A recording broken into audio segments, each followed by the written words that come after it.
আহমদুল্লাহ বৃষ্টির জন্য ইস্তেসকার নামাজ, শায়েখ আহমদুল্লাহ বৃষ্টির জন্য ইস্তেসকার নামাজ পড়লেন।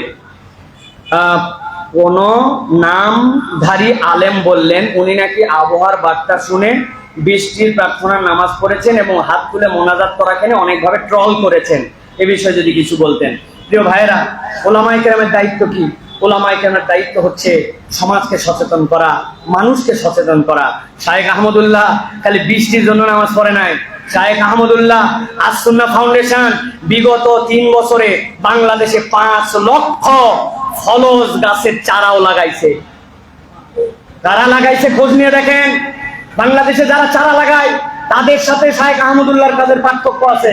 গাছ দিয়ে দিলাম, লাগালে লাগা, না লাগালে লাগা, আমি খালি গমের মধ্যে আনলাম, হিসাবের মধ্যে আনলাম। জি না, আমরা গাছওয়ালাকে সিলেক্ট করি, গাছওয়ালার তথ্য থাকে, ওই গাছওয়ালার সাথে যোগাযোগ থাকে। গাছটা লাগালেন, বড় হলো কিনা, গরু ছাগলকে খাওয়াই দেন কিনা।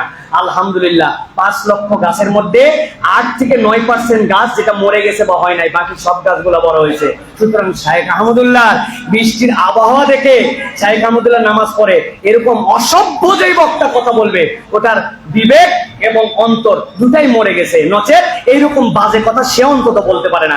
এটা তো বলবে নাস্তিকবাদী লোকেরা, এটা তো বলবে শাহবাগীরা, এটা তো বলবে ইসলাম বিদ্বেষীরা।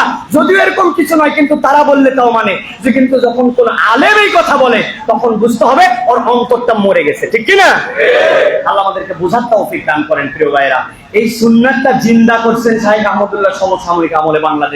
বাংলাদেশে এখন সব জায়গায় এই আমলটা হচ্ছে। এটা যে একটা আমল, এটা অনেকেই জানতো না। দুনিয়ায় 70 বছরে বহু নামাজ পড়ছে, সালাতুল ইস্তিসকার নামাজ জীবনে পড়ে নাই, কিন্তু নতুন করে এটা আমরা পড়তেছি, আল্লাহর কাছে তওবা করতেছি, আল্লাহর কাছে কল্যাণের দোয়া করতেছি। এত মানুষের কল্যাণের দোয়া আল্লাহ ব্যর্থ করবেন না। অন্তত আমাদের আমলনামার মধ্যে একটা সুন্নাত জিন্দা করার ইবাদত আল্লাহ রাব্বুল আলামিন কবুল করবেন ইনশাআল্লাহ। প্রিয় ভাইরা, আর যারা এরকম কথা বলেন আল্লাহ তাদেরকে বোঝার তৌফিক দান করেন, বলেন আল্লাহুম্মা আমিন।